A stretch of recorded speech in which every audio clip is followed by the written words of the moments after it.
presidente.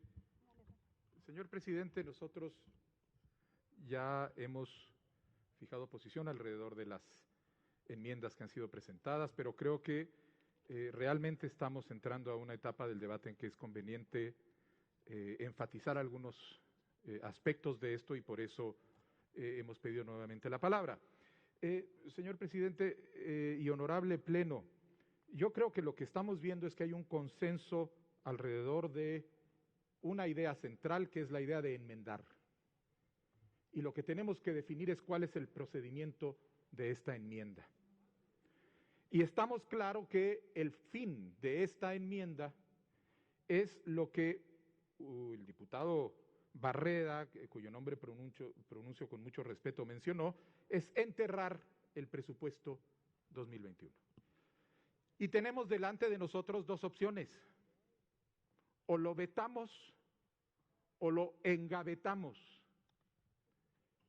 Y esta es la discusión que hay alrededor del punto segundo de la agenda del orden del día de hoy, en donde lo que estamos viendo es la posibilidad de usar este precedente 02-2017 como el mecanismo que pudiera llegar a servir.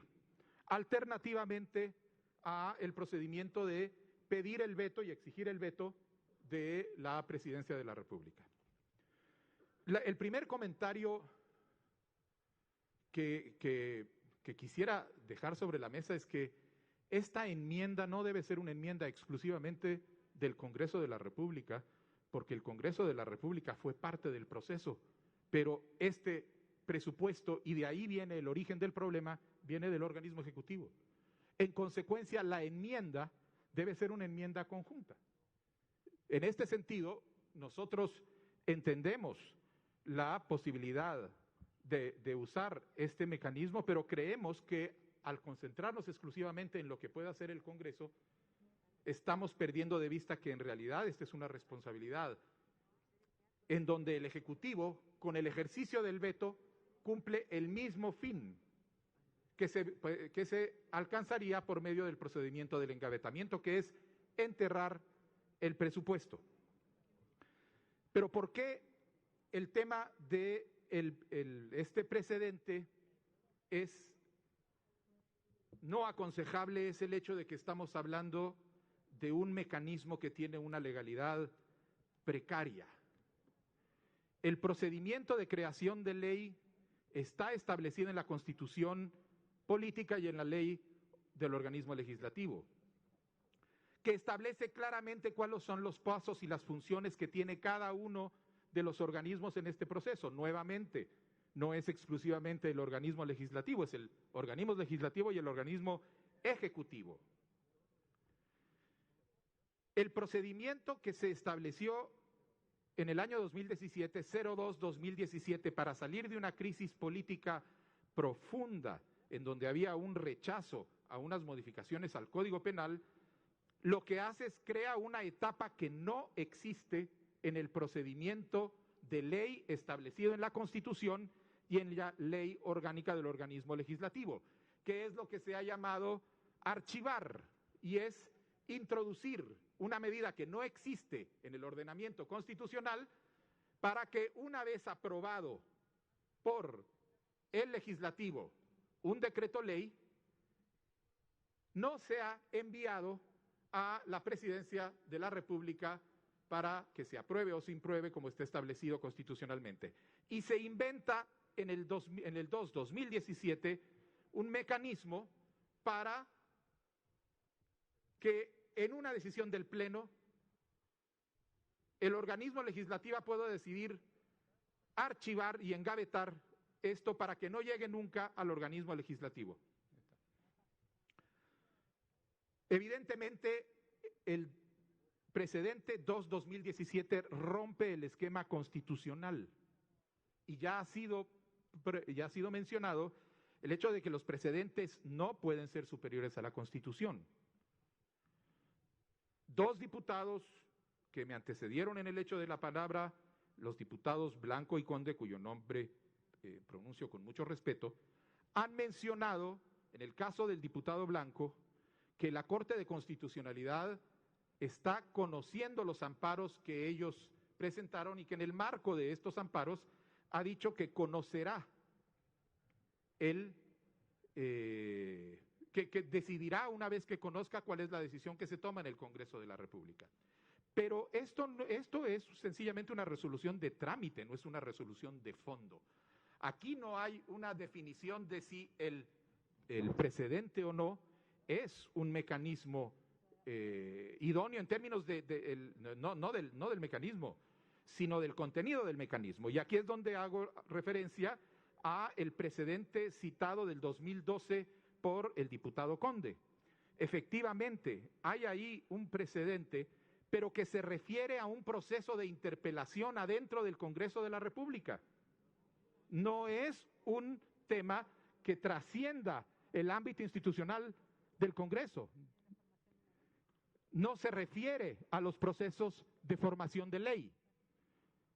O sea, el mecanismo del precedente puede ser un mecanismo válido, pero su validez va a depender del contenido que tenga y cuál es el alcance de esa modificación.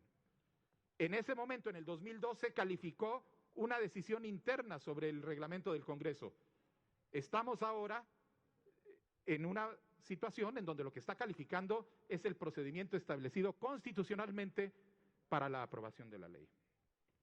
Nosotros creemos que sería un pésimo antecedente comenzar a utilizar un precedente cuya legalidad es precaria para tratar de resolver problemas políticos como los que tenemos ahora. Me refiero a que la legalidad es precaria porque esta legalidad no ha sido sometida a una decisión constitucional. Podemos llegar ahora a aprobar este mecanismo. ¿Puede la Corte de Constitucionalidad dentro de 48 horas dar un dictamen de que finalmente no es un mecanismo aceptado y el Congreso estaría actuando de una manera irresponsable y seríamos corresponsables de un problema y estaríamos nuevamente repitiendo los errores que hemos hecho hasta ahora? A comparación de eso, tenemos un camino que es transparente y cierto y está constitucionalmente establecido.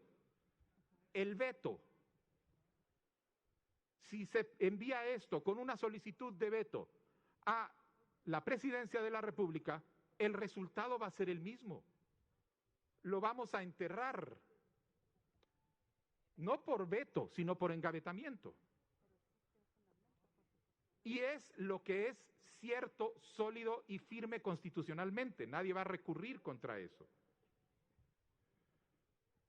Y creemos que es peligroso para el Congreso de la República establecer ya un mecanismo mediante el cual el procedimiento de formulación de ley se sigue hasta el punto donde se aprueba en medio del Pleno y que por cualquier circunstancia exista la posibilidad de que se pueda revertir y revisar, porque en la historia política de nuestro país las excepciones tienden a convertirse en reglas. Y sería gravísimo para la certeza del proceso de trabajo legislativo que además de que estemos sujetos al procedimiento de votación que finalmente tiene que definir si vamos a aprobar o no una ley, tengamos que estar sujetos a la posibilidad de que finalmente, y dependiendo de las circunstancias políticas, haya la posibilidad de volver a revisar.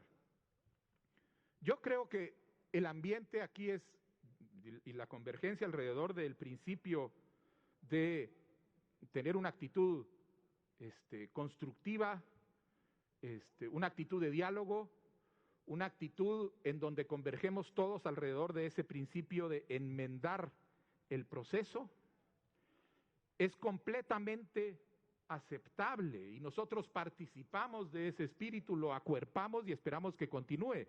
Sin embargo, creemos que para poder llevarlo a cabo y que tenga resultados ciertos, no podemos escoger rutas de legalidad precaria, sino tenemos que escoger rutas de legalidad cierta, certera, que nos permita poner fin definitivamente al problema y no encontrarnos dentro de 3 días, 4 días con que la Corte de Constitucionalidad decide que el procedimiento, por la materia del procedimiento, no es legal y estemos otra vez envueltos en una crisis política. Y en este sentido, nosotros queremos reiterar la importancia de que en el proceso de corregir los errores cometidos durante el proceso de aprobación de del presupuesto de la Nación, no caigamos en el error de intentar corregirlos con más errores. No nos arriesguemos. Quiero hacer a continuación un comentario sobre la solicitud de destitución del ministro de Gobernación. Señor presidente, honorable pleno, miren, nosotros tuvimos el día de ayer una citación con el señor ministro de Gobernación, el señor director, el señor viceministro, el señor director general de la Policía Nacional y el subdirector, cuya copia puedo hacer llegar al diputado Calderón, cuyo nombre pronuncio con mucho respeto, para que pueda constatar la forma como tuvimos este intercambio. Como resultado de este intercambio, lo que fue evidente es no únicamente el hecho de la violación de derechos humanos que tuvo lugar y las violaciones al principio de manifestación pacífica que tuvieron lugar en el marco de las manifestaciones del día sábado, sino la violación en la actuación de las fuerzas de la Policía Nacional de principios que la Policía Nacional misma tiene establecidas en su reglamentación y en su orden de manejo de fuerza. Fue evidente y el señor ministro y el señor director general no pudieron dejar de reconocer que había habido violaciones al principio de legalidad, al principio de necesidad y al principio de proporcionalidad en el uso de la fuerza. Nuevamente, estos son principios que tiene ya la Policía Nacional Civil establecida en su propio orden normativo. Y es evidente que el resultado, independientemente de la razón, ha sido una conducta policial que constituye un retroceso de 20 años en el desarrollo de la doctrina policial que se venía trabajando en el país. La gravedad de este hecho no es exclusivamente por la violación de los derechos humanos de cada una de las personas que nos vimos afectadas por ese uso injustificado y desproporcionado, sino porque lo que se está minando es la institucionalidad de la Policía Nacional Civil y la vigencia de su propia normativa. Estos casos han tenido lugar, en el mejor de los casos, por un grave fracaso de la línea de mando que era responsable de estas operaciones. Y en este sentido, a partir de la necesidad de que el Estado restablezca la confianza de la población en sus instituciones, se hace necesaria e imprescindible la renuncia del ministro de Gobernación, y en ese sentido creemos que es adecuado hacer la solicitud al presidente de la República. Y finalmente, muy brevemente, solo alrededor del tema de cortes, nuevamente lo reitero porque pareciera que no se escuchó claramente en su momento. Quiero hacer referencia además a la solicitud de que haya una investigación alrededor de la violencia que hubo en el tema del Congreso, en las manifestaciones frente al Congreso de la República. Estamos totalmente de acuerdo. Creemos que hay dos escenarios distintos y hay que investigar ambos. Y en este sentido, lo que creemos es que lo que tiene que existir es una investigación seria y profunda que estudie y analice tanto los problemas que hubo del lado de los manifestantes en el uso de la fuerza, posible o no, la posible infiltración de personas en la manifestación, la posible provocación, y hay una serie de elementos, como también la respuesta o falta de respuesta que existió por parte de las autoridades de seguridad del país.